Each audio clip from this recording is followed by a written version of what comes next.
Good evening and welcome. Thank you all for joining us on both sides of the Yarra, across our country and across the world. On behalf of our gracious hosts, I'm standing here in the magnificent East Melbourne Hebrew congregation, Rabbi David and Rebbetzin Rochel Gutnick, Shul President Danny Siegel, and on behalf of the Rabbinical Council of Victoria, our President Rabbi Helbrun, and the Executive Committee, I warmly welcome you to this special evening. Tonight we join thousands all around the world who are participating over the last 48 hours in this unique project, Communities in Conversation, marking the first Yartzeit of Rabbi Lord Jonathan Sacks, Harav Yaakov Tzvi ben Rabbi David Aryeh, a remarkable scholar, Talmud Chacham, a brilliant orator, a gifted writer, a magical communicator, a clear voice of morality on the world stage, and a beacon of hope and optimism to humankind, and a proud, strong, and most effective ambassador for Judaism, for Am Yisrael, for Eretz Yisrael. So tonight we gather in his memory. Tonight we gather to honor his life. Tonight we gather to remember his life and to better ours. I was thinking today how lucky we are. Ashreinu. Here we have an extraordinary personality who we had access to, who we learnt from, who we were inspired by, who we were able to engage with, receive emails and WhatsApp messages from. What an incredible zechus, what an incredible merit, what an incredible privilege.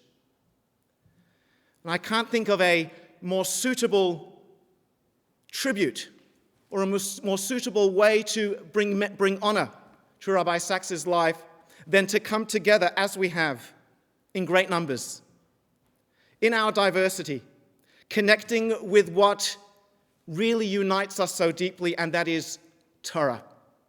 And that is studying the Torah, as we've titled this evening, an evening of learning.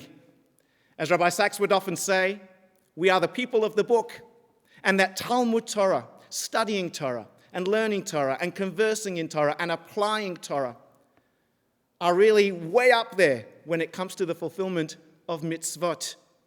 The Torah and the Jewish person are one. We are inextricably connected to the Torah. It is really who we are. And if you learn Rabbi Sacks' teachings and interpretations of the Torah, we see that the Torah, in fact, is a living, breathing code through which we decipher the mystery and the meaning and the challenge of life. So here we are this evening, about to study Torah and to gain wisdom into the brilliant mind that was Rabbi Sacks. But I share one further point. Rabbi Sacks taught us by example that in Judaism, not only do we learn in order to live, but we live in order to learn. Learning never ends.